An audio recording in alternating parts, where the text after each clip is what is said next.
الحمد لله رب العالمين والصلاة والسلام على أشرف الأنبياء والمرسلين نبينا محمد وعلى آله وصحبه أجمعين. أما بعد، التفسير بدرس کې منګه په سورة البقرة کې لګیو او په سورة البقرة کې یوصل شپږویا نمبر آیت ته رسیدلو. د یوصل واویا نمبر آیت نه ان شاء الله نن شروع کوو د الله سبحانه تعالی په توفیق سره. د دې یوصل واویا نمبر آیت نه د دریمې سپارې پورې جهاد او د جهاد سره چې کوم مسری تعلق ساتي هغه بیانېږي او ښایسته اخلاق په ځان کې پیدا کول دا خبره به بیانېږي او دغه شان د ملک د اصلاح دپاره قوانین به بیانېږي چې په ملک کې اصلاح غواړي نو څه چل کول پکار دی. دغه شان کور کې که مسلې راشي د ښځې او د خاوند په منځ کې نو دغه مسلې به هم بیانېږي چې کور به څنګه روغ ساتي، په کور کې به اختلافات څنګه ختمي. دا مسلې به هم بیانېږي د الله سبحانه تعالی په توفیق سره. د حج مسلې به پکې ذکر کېږي. یهود و نصاراو به دا خبره کوله چې منګه پوره نیکان خلک یو، چا به زمونږ قبله دا ده او چا به زمونږ دغه ده، ځکه چې موږ دې طرف ته مونځ کوو نو دا زمونږ دپاره کافي ده. الله په دې آیت کې په دې یوصل واویا نمبر آیت کې په هغوی باندې رد کوي. دغه شان د بعضو مسلمانانو په زړونو کې دا خبر راغلی وه چې زمونږ خو کعبې ته مخ کو نو مونږ اوچت مسلمانان یو، بس پوره نیکان خلک یو. الله د هغوی ذهن سازیم کوي. نو په دې آیت کې الله سبحانه تعالی وایي: اعوذ بالله من الشیطان الرجیم بسم الله الرحمن الرحیم ليس البر أن تولوا وجوهكم قبل المشرق والمغرب. ندنی کی خاص دا خبره چې تاسو واړوئ مخونه خپل په طرف د مشرق او مغرب. یوازې دغه نیکي نه ده چې بس تاسو دا یادوئ چې زموږ هغه طرف ته قبله او زموږ دې طرف ته قبله او بس کې بنو. ولكن البر من آمن بالله،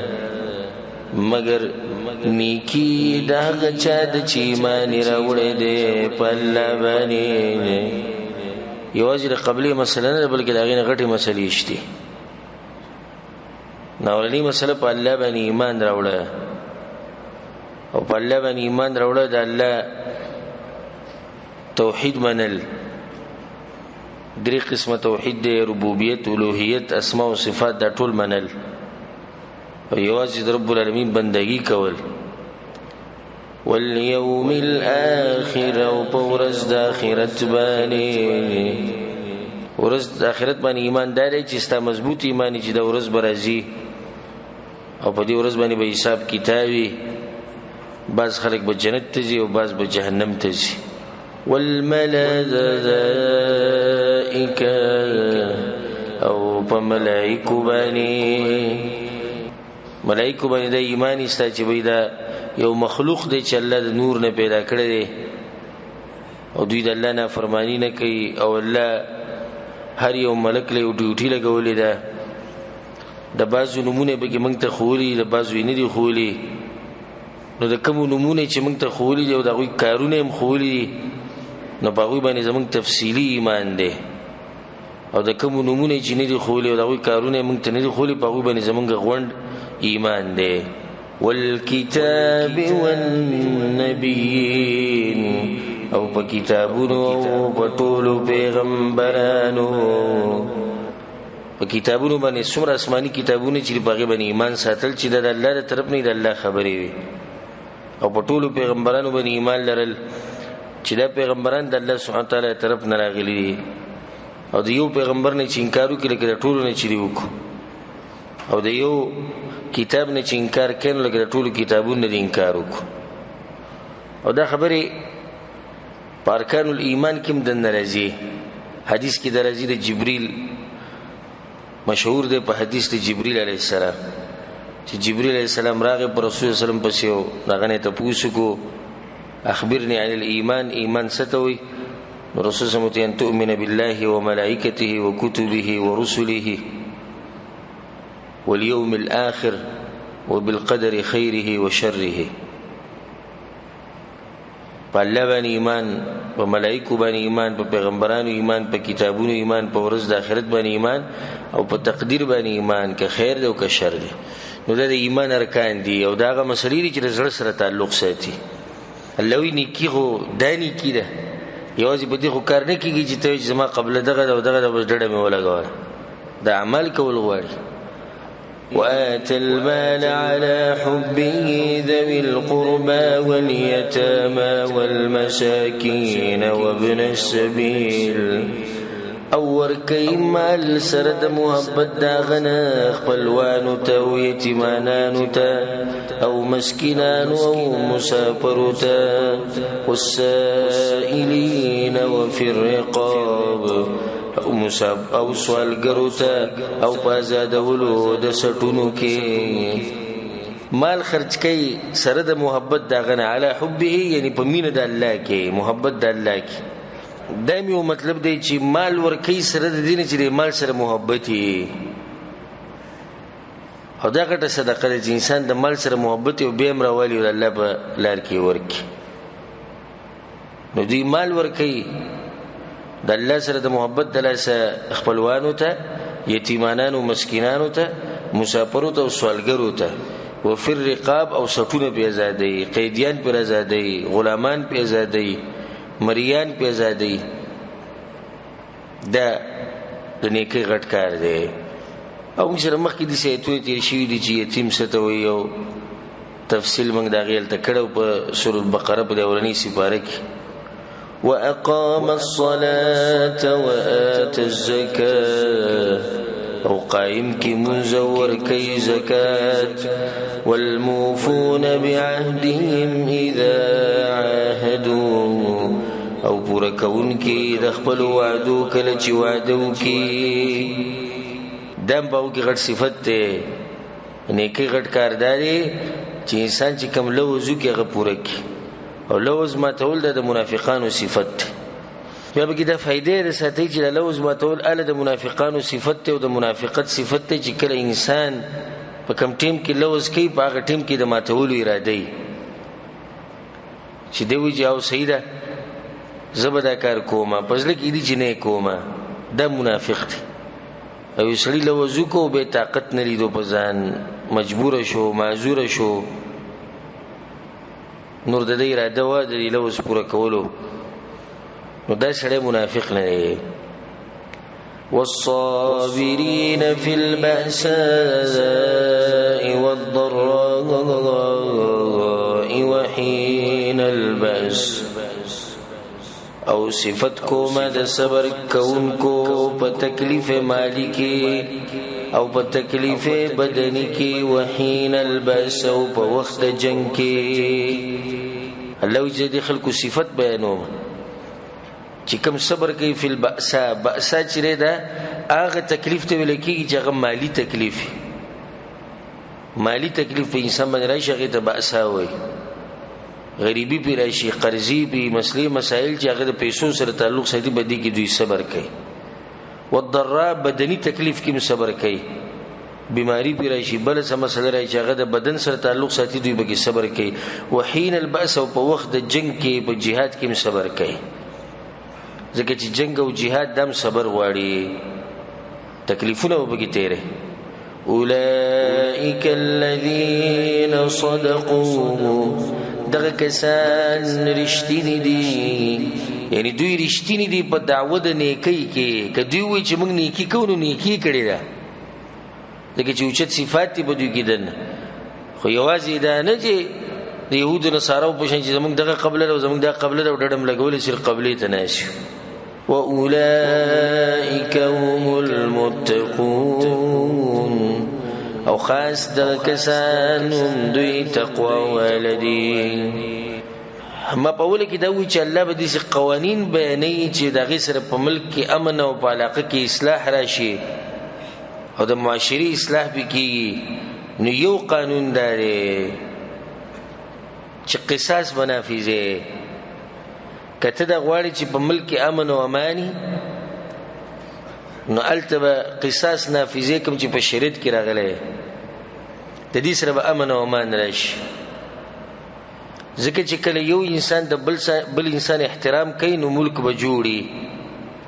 او چې کله احترام ختم شي او انسانان بے قدر شي نو بیا امن او امان ورک شي. او په کوم ملکونو کې چې قصاصي چې به کې څوک راولږي څوک مړ کو قصدن عمدن به موجله کی، کچا غلو کړه لاس بوتي والا کی، کچا زنا وکړه رجم کیږي.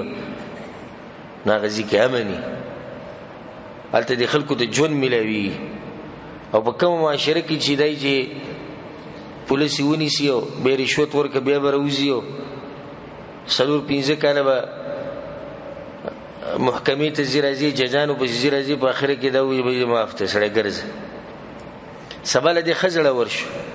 نور قتلونه بکې، نور غلاګانی بکې، جناګانی بکې، بهتانونه بلګي، نو معاشره کې امن ختم شي. نو ذکر الله دې ایت کې وی یا ایها الذین آمنوا ایمان ولو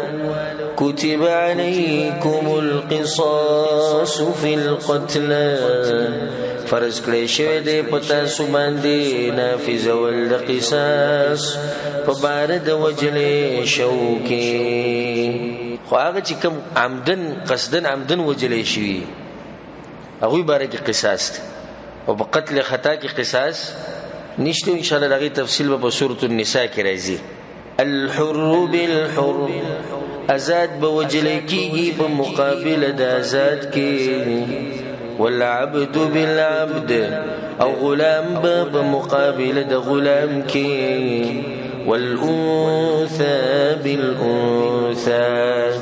او زنانه بمقابل د زنانه کې. په دې خبرې سره الله رد کو د جاهلیت په زمانه باندې الته د عادتو چې هغه به غټ شړی به چې د قتل وکړو نو داغه نه به قصاص نه غستو، او کچرته کمزوري انسان به قتل وکړو نو داغه نه به بدلا غستا. دي کله چې دا خبره ونی که غلام دی که مری دی که آزاد دی او که زنانه ده او که سړی دی خو دینه قصاص غسته کی. لکه د رسول الله په زمانه کې چې یو زنانه غلا کړې و، رسول الله سمسي دینه بلاس پری کی، خلکو سپارښت وکړي چې یا رسول الله دي سي ودي سي. رسول سمي په الله مې قسمي کې زما لور فاطمه غلو کې هغه نه ملاس پرې کو. زموږ شریعت عدل والے دا به دي سينوي چې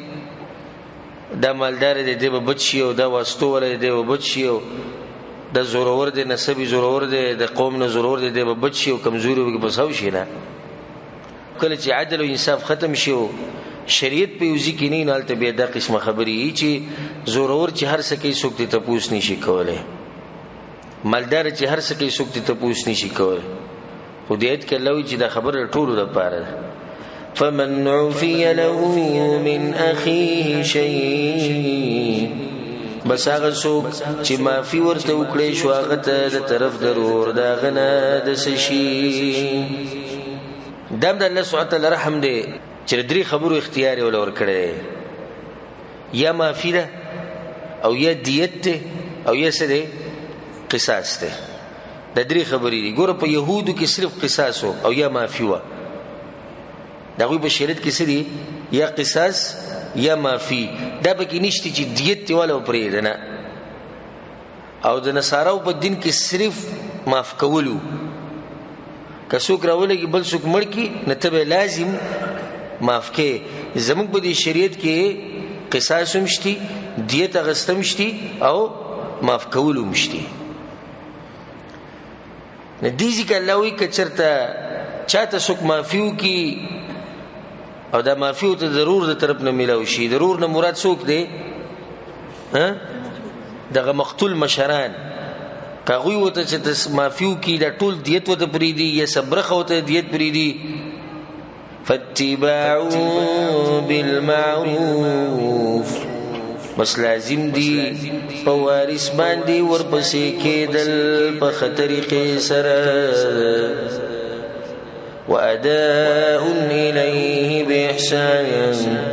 او لازم دی په قاتل باندې ادا کول وارث ته په خطرې سره څومره کول دین دی الله وی ک چې د چا د سمافیو شو یا مثال کې دومره وته چې دیت دومره دی مال به دومره راکې یا ورته چې دیت صرف راکاو نور قصاص ته نه اخلمه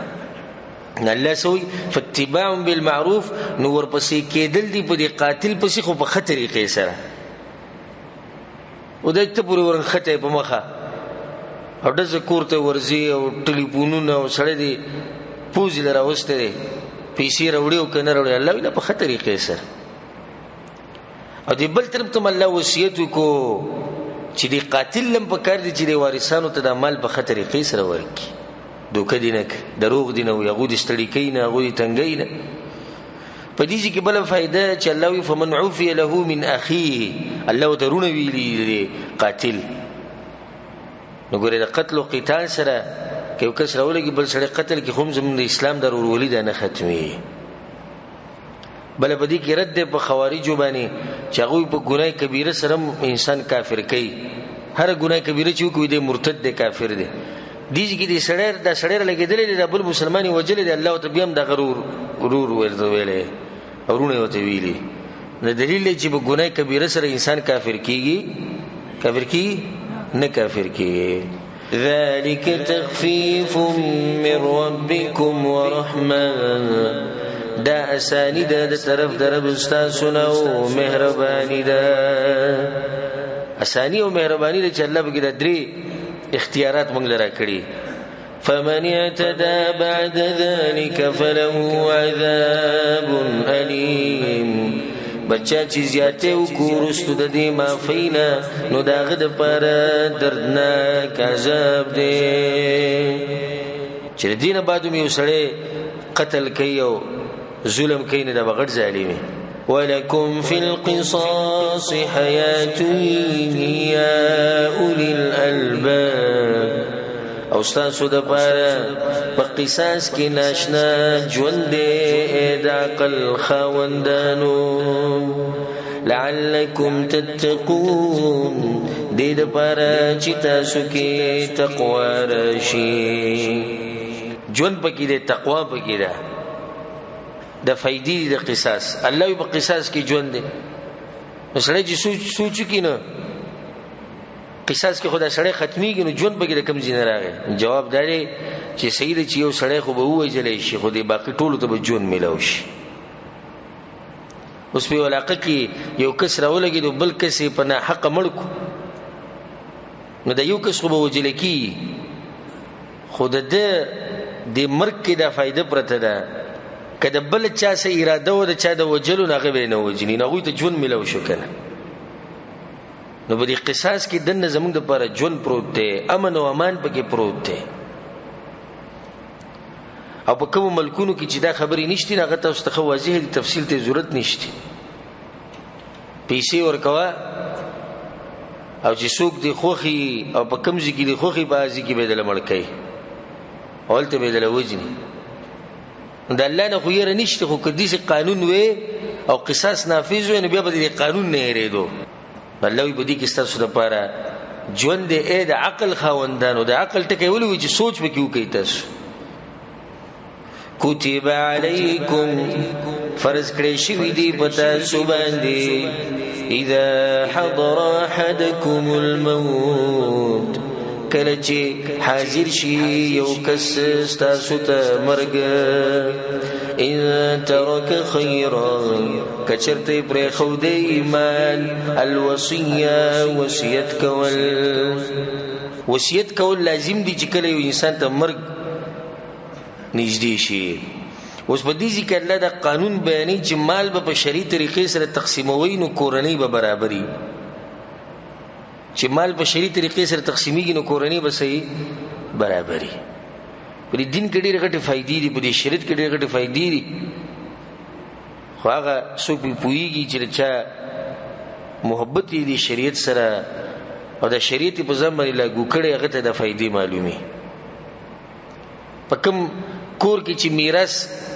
په شریعت طریقې سره نه تقسیمېږي، هلته ټول دغه جاخیل او جنګ جګړې دي. زموږ په کورونو کې شتي که نه، موږ ته خو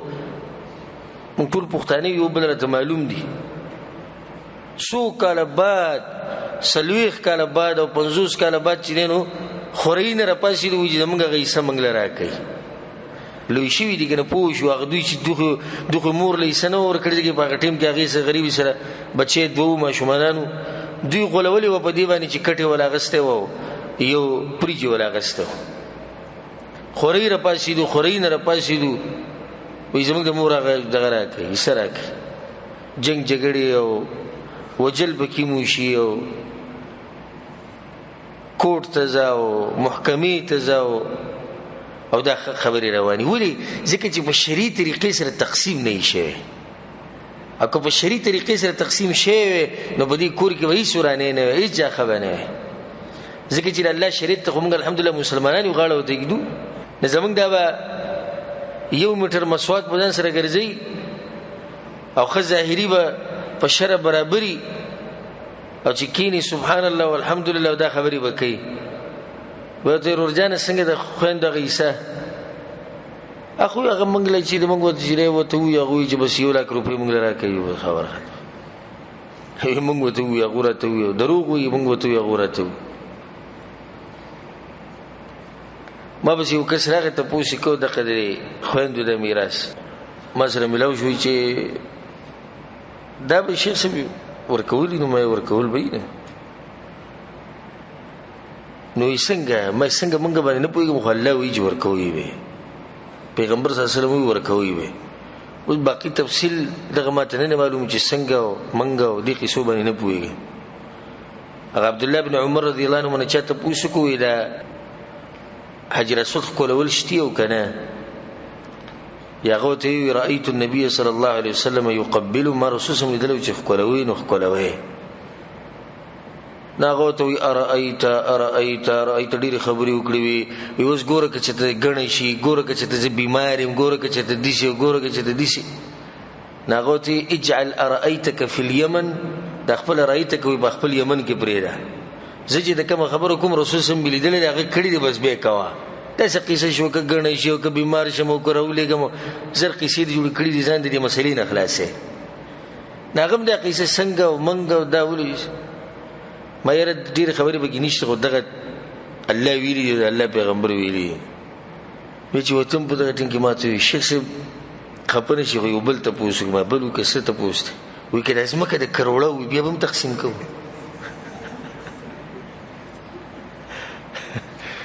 هغه دا مطلب وکړي چې داسې لږه ځمکه یې چې د 100 لکو روپۍ نو بیا زه څه خبره نه، خو څو شی د کروړه وي نو بیا به څه کوو؟ ما د کروړه نه چې د سرو زرو ځمکه یې که نه سره زر پکې دننه پراته وي، سره زر خاورنۍ سره زري، دا به هم تقسیموي. نو بیا وایي چې سبحان الله د شریعت ته ګورې غاړه ایښودل ډېر ګران کار دی. یو خاصې چغې والي که نه موږ شریعت غواړو، یا شریعت او یا شهادت او یا داسې د خولې خبرې. نور په صحیح معنو سره شریعت په ځان نافظول دا ډېر ګران کار دی، ډېر ګران کار دی. الله دې موږ ته اسانه کړي. ما ورته وایم که ځمکه د سرو زرو هم ورکوی وی، بیا ما ته وایي چې اوس هغه اوښي داسې قمقلان غونته کي او دا مال خرابوي نه بیا لکه ما ستا د اوښو سره څه کار په کوم ټیم کې چې ورته تا د خور ورکوله په هغه ټیم کې دې قمقل نه و. نه ته په هغه ټیم کې ولې نه کتو چې لیوني له څوک خور ورکوي؟ لیوني له دې خور ورکړي ده، اوس وایي زموږ هغه اوښې قمقلان دي او ټول لیوني دي. عجیبه خبره ده، ټول خویندې په لیونو واده دي. هیڅ کار به کې ما ستا نشتي، تا خپلې خور ته ووایه چې بهی ستا دومره برخه ده. که دې په خپله مرضۍ بغیر د دباو نه تا ته ووایي چې وروره دا مې تا ته پرېښودی، صحیح ده. او کاغي وی چې ز خپل ایسالمه خپل خاون له ورکومه خپل سخر له ورکومه خپل زوی له ورکومه او سینته گزارمه او خرصومه ایش شرط کومه نو ته د تاسو نشي کولای چې څنګه ولې دا قسم جوړ کړي دې ټیم کې ځنه خلک جوړ کړي چې قمقلان دی ودی شي کوم ټیم کې رښتې کولې با ټیم کولې نه کوي چې قمقلان سره څوک رښتې کوي نو د الله نه ګیره په کار د بده مسله کې شریعت غوړو شریعت دا دی چې هر سړی به داغه حق ورکړي ما خبره ټوله به دې پوری وکړه چې کله تقسیم د مال د شریعت پرانه کې وشي نو په کور کې جنگ جګړې نه ځکه چې ټول ته غاړه خو دې ټول ته دعوه کوي چې موږ مسلمانان یو نو چې مسلمانې نه بیا به الله په تقسیم باندې راځي کېږي د الله تقسیم خدای بس به کې سوی وې منګه دا مسله احمد زکه بیانو وې منګه دې شکار کړی چې په هر روم 500 روپۍ خو دې جهر هر یو ورور یو خور سره متړلې چې دې به دې خور له 500 ورکړي ماشاءالله دا به نه تقسیم راوته لري دا نوی طریقه اوریدل کنه دا عامه طریقه چلیږي سلور خويندې دي سلور رونه دي نه هر یو ورور به هر یو خور له 1 لک روپۍ ورکړي په دې 1 لک روپۍ باندې د کروڑو یې ستي اخلي دي ظلم ته وګور خدای بس به کیسه کوي خور به نه تکینه تاسو سره خبرې کو نو یو زنانه به کینی زنانه خاصم کمزوري او بیا د خور په دې رونو ډیره زیاته مې نه او دا به سم غریبي بچي غریبانانی خاوني غریبي خو دوی ځان سره کینی او دا به واته ځوانان او زمري او خدي سي پهلوانان بناشي هغه ته وګوره په موږ غریبي ده او د دوی ګوره دا چلې د دوی ګوره خپل ماتره دوی ګوره قرضه ده دوی ګوره دا دوی ګوره دا دوی ګوره دا د خور به وي چې نه زنه ماپ کو ها تاسو ته پوښتنه بس غریب په اخر کې سر دي ټټونی سي پزړه کوي زماغه بچیم غریبانان دي زما خاونم غریب دي زم غریب یم او چې دا زمري نه استي او واتنه استي دغه خور غریبه کینولې ده او په مخه پورن خطر په مخه پورن خطي دي په مخه پورن خطي یا اخر کې هغه ما پرې دي دغه مکه مستاج شو د هر څه شو ما پرې دي لکه دا بازوي وی خزره مہر ماپ کړي څنګه ماپ کړي چې کوم ټیم کې نکاح کېده مہر ولي کړي شو دی اوس ما سر نشتی بیا ورک هغه ته سید به ول ورګستا خزه نه دا واده نه باید کړه خزه دي سي تیری کې دوی ماپ کړي نه کدي سي تیری کې ماپ کړي نه کدي سي تیری کې تاسو سره سمره مینه کوم ته ماته مہر ماپ نه کو او کدي سي تیری کې ګوره زته د پر سکو مو ته ماته مہر نشي ماپ کول اخر کې هغه ماپ کړي مې د ما پرې ما ماپ کا نو به دې خوشاله شي وی غیره ته وځ ماپ کړي مې ده دا خو یو قسم زور زبردستی دی چې ته سره مجبور کی دی خبرې ته په دې مسله کې احتیاط کوي د خويندو چې کومه یې صدا هغه ورکه قیامت پروز باندې الله ته پوښ کوي ګوره حدیث کې راځي چې چا یو لیش زمکه ظلمن واغسته یو لیش زمکه یو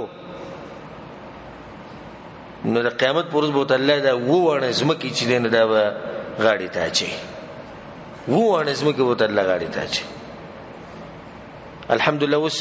ډیر خلک په دې پښتنو کې په دې مسله باندې پوه شي او عمل به شروع کړي او یې سی ور کړی دي خو بس بیا هم چې دنه په دې ناشتي چې د څنګه ودا ولي په دې ذکر الله سبحانه وتعالى دا خبره کوي چې کله تاسو ته مرګ حاضر شي نو وصیت به کوي بخپل مال کې بعض علما دا وایي چې په اوله کې دا وصیت چې دنه د لازمو دي ذکر الله دا وصیت ته چا د پر ذکر کړی دی الوصيه للوالدين والاقربين بالمعروف وصیت کول مور او پلار ته او خپلوانو ته بخښته طریقې سره کله چې الله دې میراث ته تقسیم نو کړي نو ی الله دا خبره کړی و چې بس د انسان مرزي د وصیت په لازم دي چې د څومره تقسیمای به مرګ په وخت کې وصیت کوي چې مور له بدومره یې سور کوي پلار له بدومره ور کوي پلاني له دومره او پلاني له دومره نو دا په هغه وخت کې دا وصیت وو چې په کوم وخت کې الله په خپل د میراث ته تقسیم نو کړي خو چې کله الله د میراث ته تقسیمو کو هغه په سورۃ النساء کې راشي نو هغه آیت د آیت سکو منسوخ کو او د منسوخ دا مسله موږ سره مخکې تیر شي او بعض علما وایي چې نه دا آیت منسوخ شوی نه د خپل ځبانی پاتې دی نو څنګه په خپل ځبانی پاتې دی حالکه په حدیث کې درځي امام نسائی راوړی لا وصیت لوارث د وارث لپاره وصیت نشي کولای د وارث لپاره ګوره وصیت نه قبلي لکه ته مړ کېږي مرګ په حالت کې ته څه چې زماغه پلاني زوی له بد دا ور کوي دا نه قبلي ولي ځکه چې هغه پلاني د لپاره یو ایسه شریعت مقرر کړی ده ته به کې وصیتونه نه کې ته وصیت دا هغه چا د لپاره کولای شي چې هغه د ستا په مال کې ایسه نه ملوي نو که دا آیت په خپل ځبانی پاتې دی نو الله خو به کې مور پلار ذکر کړی نو مور پلار ته خو الله ایسه ور کړی ده نو به څنګه د آیت په خپل ځبانی پاتې دی نو هغه علماء جواب کوي وې د دې مطلب دا دی چې کله یو سړی مړ کیږي نو هغه د وصیت کی په خطر طریقې سره چې اے خلکو کمال چې زمانه پاتې دی نو دا به دې سي تقسیموي لکه څنګه چې الله خو ولې ته ځواب دې خبر باندې ورسېدی چې کوم علماء منسوخ وي هغه ولي منسوخ وي کوم علماء چې ته منسوخ نه وي هغه ته ولي منسوخ نه وي نو په دې کې د وصیت نه مطلب دا نه دی چې مال تقسیم کا وې دلته د وصیت نه مطلب دا دی چې ته مړ کېږي نو وصیت کا چې ګوره د مال چې تقسیموي نو هر انسان له باغې سور کې کوم جوړ الله ور کړی حقا علی المتقین لازم دی په تقوا ولو بنی دا خبر لازم دی په تقوا ولو بنی فمن بدله بعد ما سمع نو چا چې بدل کو دا وصیت ورستو د دین چې وای ورېدو و دې ځکه الله دا خبره ذکر کوي چې په وصیت کې بدلول رد او بدل کول دا منري او کچا بدل کو فإنما إثم على الذين يبدلون یقینا گناہ د دې په کسانو د چې بدلی دا وصیت ان الله سميع عليم یقینا الله اوریدونکې په هره اوریدونکې دا سړي خبري الله اوریدلی چې هغه سویلو او په دې چې هغه سوي مزړې کې سو لیکلي سو وصیت کې تبدیلی صورتونه داري چې وصیت مثال کې دیو د پاره شوی چې به زموږ ترغه زوی غ پلانې هغه ته حق نه ملويږي ځکه چې په کله کله د میراث کې دي خلک راشي چې هغه د نور پټي لکه د چا چې بچي نور ته یې سملوي یو سړی مړ شو او بچي دي او رونه دي دی رونه ته یې سملوي ها نه ملوي ولې د دې بچو د لاسه نو دې بچو د رونه پټ کړو نو کوم یو سړی وصیت کې جما ترغه زوی هغه ته چې دغه نه ملويږي ایسا خو خیر تاسو ول دومره ورکه او دا وصیت په کار درې چې د مال په درې مې سکه وشي او غوړه درې چې درې مې نیم کم کې سلورمه یا پنځمه رسول سم سعد رضی الله عنه سوي الثلث والثلث كثير وکته وصیت کې نو بدري کوکا بدري مې سکه او درې مې سم ډیره ده علماوی ډیره ده مطلب دی چې کړه دین رقم شیم خدا ځکه دغه به ابو بکر صدیق رضی الله عنه وزید ځان د پر 15 مې صغور کوم ولي الله دا ویلي چې مال غنیمت کې د 15 مې چې ده الله د پیغمبر نو وصیت وي په دې 15 مې کې پکار دي الغرض درې مینه برني شتله او چې کته څومره راځي کمه نو دا غوړه ده نو چې سره وصیت کې پلاني له دومره مال ورکی دغه چاته چې وصیت کړی دا غره ولګي او د پلاني غنوم بدل کې او د بل کس ولګي چیرې دی ویلو چې پلاني له بدا ورکي دا تبدیلی شو دغه شان وصیت کړی چې دله بل 1000 روپۍ ورکي دی وصیت وی دی چې دله 10000 ورکي نه داخله ګناګار دي فمن خاف من موص جنفا او اثما ناغسوک چیریږي د وصیت کوونکی نه دا وړېدو د حق نه په خطا سره او یا د ګناه نه قصدن جنف هغه خطا ته ویل کی چې انسان قصدن نه کوي اثمن هغه ګناه ته ویل کی چې انسان قصدن کوي او چې سره په ناپوهۍ سره په دې وصیت کې ظلم کوي یا قصدن ظلم کوي او یو سړی راولګي دای برابر کو د وصیت فاصلح بینهم نصلح وکړه په منځ د دوی کې فلا اثم علیه نو نشتی ګناه بدبانی دې ټیم کې وصیت بدلول شي چې اوس ته وصیت پړاو کې په وصیت کې لیکلي چې زما د پلاني زوی ته به حصہ نه ورکوي او شریعت هغه وصیت حصہ ورکوي او بل راولګي دوی کې تبدیلی راوسته چې دا ظلم زیاته د خود شریعت خلاف دي نو دا تبدیلی جایز ده کنه دا جایز ده ان الله غفور رحیم یقینا الله ډیر بخون کې رحم کون کې دی اوس د دې نه بعد الله د روجي مسله کوي او دا د دې لپاره چې د دې روجي سره په معاشره کې اصلاح راځي او تقوا پیدا کیږي په انسانانو کې اوس په معاشره کې ځوانان ډیری کنه پیغلي جنکې ځوانان لکم بګیناس نه چې کله دوی روجي نشي د روجو د مسله په دوی کې نو دوی به د فحش کارون نه بچ یا ایها الذین آمنوا ایمان والو کتب علیکم الصیام کما کتب علی الذین من قبلکم فرض کړی شوی دا پتا سو باندې روزه نیوه لکه څنګه چې فرض کړی شوی و باغ کسانو چې تاسو نه مخکیو دینه ثابت شو چې روزه فرض ده د رمضان د میاشتې د روزي نیوه دا فرض دی بلکې د اسلام په ارکانو کې یو رکن دی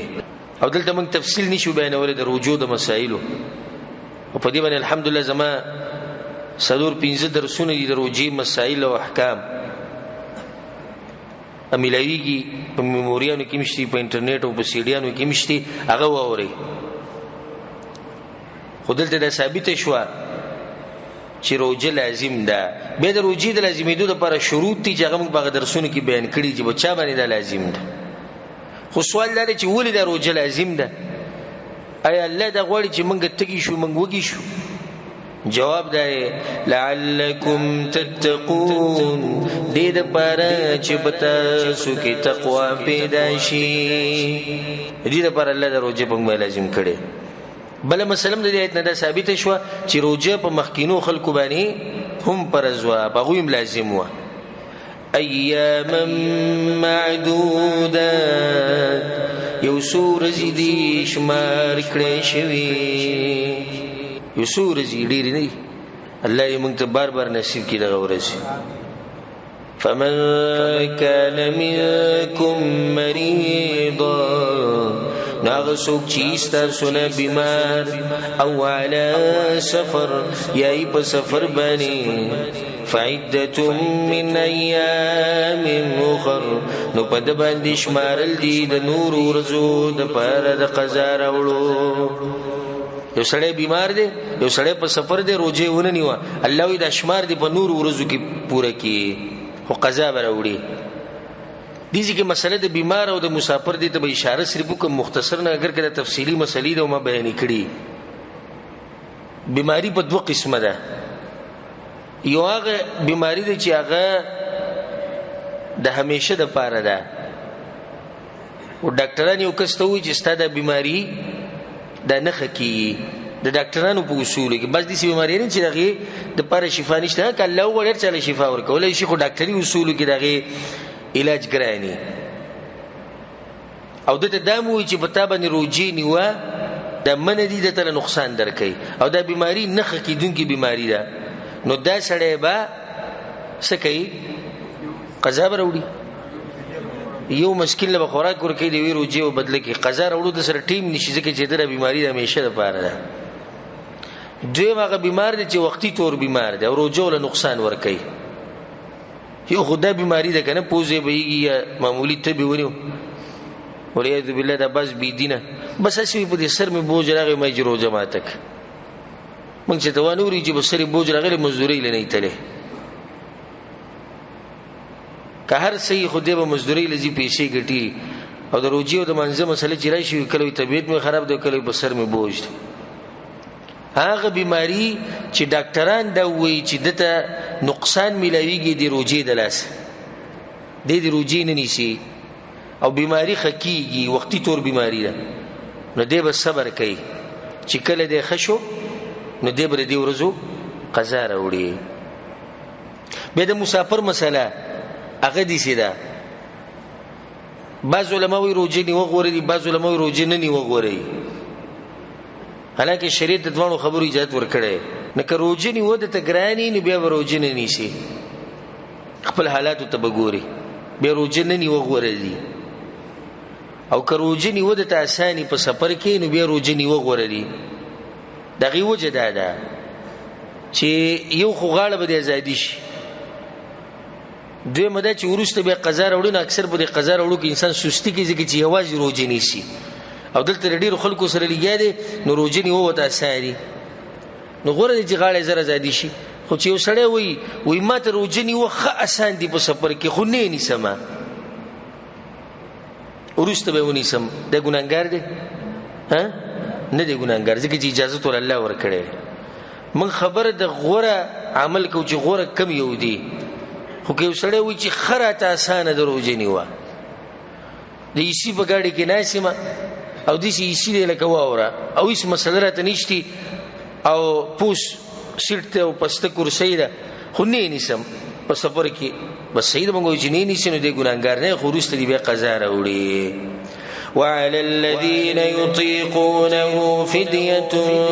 طعام مسكين او باغ کسانو چې طاقت د روجې نه لري فدیه ده چې خوراک د مسکین دی. بعض علما وایي دا منسوخ دی بعض علما وایي دا منسوخ نه دی. کوم علما چې وایي چې دا منسوخ دی دا روجه څنګه لازم شوې ده په اوله کې چې کومه روجه لازم شوې وه ناغه اختیاري روجه وه د رمضان د میاشتې اختیاري روجه وه. اختیاري څنګه که غواړي نو روجه ونیسه او که روجه نه نیسي نو یو مسکین لا خوراک ورکه نو دې ځکه الله دا خبره کوي څوک چې طاقت نه لري نه نیسي روجه نو هغه دې څه چلو کې یو مسکین لري خوراک ورکي. بیا وی دا آیت منسوخ شوی دی په دې ورستنی آیت باندې کوم چې بدی به سره روان دي چې نه لازم به بیا روجه نیسي الله به د اختیار ختم کو. او بعض علما وایي چې دا منسوخ نه دی دې کې دغه مسله نه ده دې کې دا مسله ده چې کم خلک کمزوري دي لکه مسافر په سفر کې نشي نیوي یا بیمار دی یا عمر دومره ډیر شوی دی چې روجې ورته ګرانې دي نو دې خلکو مبارک دا خبره ده چې کوم خلکو ته روجې نیوه ګران دي د کمزورتیا د لاسه طاقت پکې نشتی نو هغوی د یوې روجې په بدله کې یو مسکین لا خوراک ورکوي. نو دې کې دا مسله رااله چې اوس یو بوډا دی یا بوډۍ ده او عمر یې زیات دی روجې نشي نیوی روجې چې ونیسي کله په چکر راځي بېهوشه کېږي دردونه پرې راځي روجه د هغه دپاره نقصان دی ده نو دی به سجل کوي د یو ورځ په بدله کې د یو مسکین له خوراک ورکوي. فمن تطوع خيرا فهو خير له نو چا چې په خوښۍ سره یو نیک کار وکړو نو دا ډېره غوره ده د هغه دپاره. یعنې که دغه معذوره خلک د روجې وم نیسي نو دغه به بیا ډېره غوره وي خو که نه نیسي نو خیر د یو مسکین له دې خوراک ورکړي. او که د هغه خلکو دپاره چې که موږ دغه خبره منسوخ شوې ده د اختیار د وخت مسله ده نو الله وایي چې روجه نه نیوه ستاسو اختیار دی خو که څوک روجه ونیسي نو دا څه ده دا غوره ده. وأن تصوموا خير لكم إن كنتم تعلمون او چې روجه ونیسي دا ډېره غوره ده ستاسو دپاره که چېرته تاسو پوهېږئ.